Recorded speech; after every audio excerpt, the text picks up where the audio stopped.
भ्रमर गीत सार का एक महत्वपूर्ण प्रश्न बनता है कि भ्रमर गीत और सूर का वाग व दग्ध, गोपियों की वाग व दग्धता।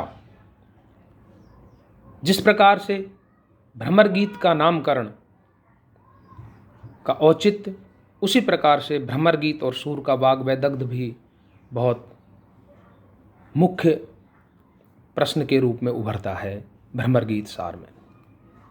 अक्सर परीक्षा में यह प्रश्न पूछा जाता है कि सूर का वाग व दग्ध भ्रमर गीत सार में गोपियों के माध्यम से किस प्रकार प्रकट हुआ है।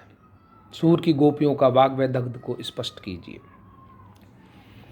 छात्रों, काव्य का मूल उद्देश्य व्यक्त विचारों या भावों को संप्रेषणीय बनाना है।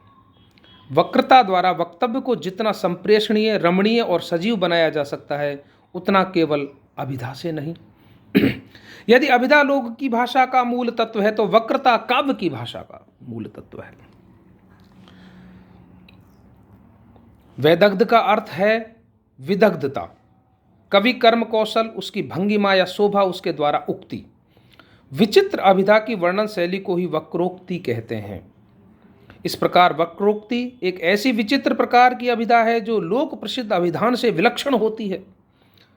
लोक में अपने मंतव्य को प्रकट करने के लिए व्यक्ति जिस प्रकार के शब्द और अर्थ को ग्रहण करता है, काव्य में कवि उन्हें वक्रता द्वारा सजीव, सरस तथा संप्रेषणीय बनाकर प्रस्तुत करता है। कवि के लिए शब्द और अर्थ अलंकार्य होते हैं और उन्हें अलंकृत करने वाला तत्व वक्रोक्ति होता है। आचार्य शुक्ल ने कवि सूर के बारे में कहा है, सूरदास में जितनी सहृदयता और भावुकता है, प्राय उतनी ही चतुरता और विदग्धता भी है। किसी बात को कहने के न जाने कितने टेढ़े सीधे ढंग उन्हें मालूम थे। इस विदग्धता का अर्थ है वाक चातुरी, अर्थात अपनी बात को इस प्रकार घुमा फिरा कर कहना कि वह अधिक प्रभावशालिनी तथा हृदय स्पर्शनी बन जाए। गोपियों के वचन में कितनी विदग्धता और वक्रता भरी है। वचन रचना की वक्रता का वर्णन आगे किया जाएगा। यहाँ पर हम वैदग्ध से उस उपयोग का वर्णन करना चाहते हैं जो आलंकारिक कौतूहल उत्पन्न करने के लिए किया गया है। साहित्य प्रसिद्ध उपमानों को लेकर सूर ने बड़ी बड़ी क्रीड़ाएं की हैं। कहीं उनको लेकर रूप कातिशयोक्ति द्वारा अद्भुत एक अनुपम बाग लगाया है, कहीं जब जैसा जी चाहा उन्हें संगत सिद्ध करके दिखाया है, कहीं असंगत गोपियां वियोग में कूद कर एक स्थान पर कृष्ण के अंगों के उपमानों को लेकर उपमा को इस प्रकार न्याय संगत ठहराती हैं कि ऊधो अब यह समुझ भई। गोपियां कहती हैं उद्धव से कि हमें अब समझ में आया है कि नंद नंदन के अंग अंग प्रति उपमा न्याय दई, कि नंद नंदन श्री कृष्ण के अंगों की जो उपमा है, जो दी गई है, वो वाकई न्याय संगत है। वो गलत नहीं दी गई है, वह सही दी गई है। श्री कृष्ण इसी लायक हैं कि उन्हें यह उपमा दी जाए। कुंतल कुटिल भंवर भरि भांवर मालति भूरे लई, तजत न गहरुकियो कपटी जब जान निरस भई।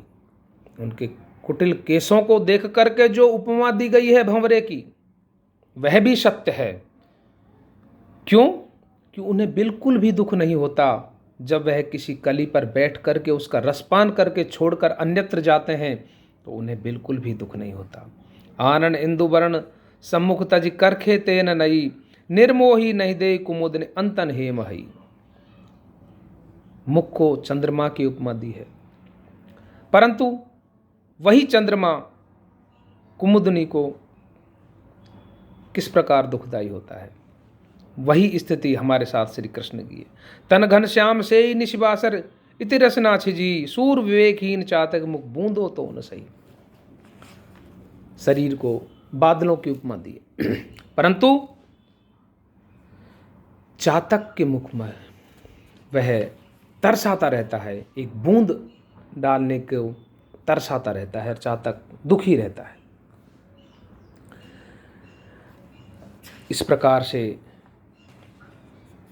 उद्धव से गोपियां कहती हैं कि भ्रमर की जो उपमा श्री कृष्ण को दी है वह बड़ी न्याय संगत है। तो देखिए कितनी वाक चातुरी है, कितना उक्ति वैचित्र है, कितनी वाग विदग्धता है गोपियों के इस कथन में।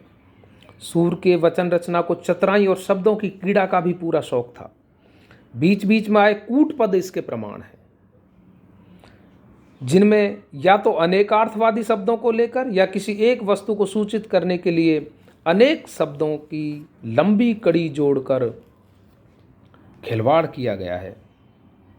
सूर की प्रकृति कुछ क्रीड़ाशील थी, उन्हें कुछ खेल तमाशे का भी शौक था। लीला पुरुषोत्तम के उपासक कवि में यह विशेषता होनी भी चाहिए। अपनी शब्द कौशल प्रवृत्ति के कारण सूर ने व्यवहार के कुछ पारिभाषिक शब्दों को लेकर भी एकाध जगह उक्तियां बांधी हैं, जैसे सांचों सो लिखवार कहावे, काया ग्राम मसाहत करके जमा बांधी उन रावे, मनमत करे केद अपनी में जान जहतिया लावे। उद्धव गोपियों के समक्ष योग साधना का उपदेश देते हैं, तब तो गोपियों की वाग विदग्धता देखते ही बनती है। वे उद्धव की हर बात का खंडन करती हैं एवं अपनी बात प्रभावी तरीके से रखती हैं।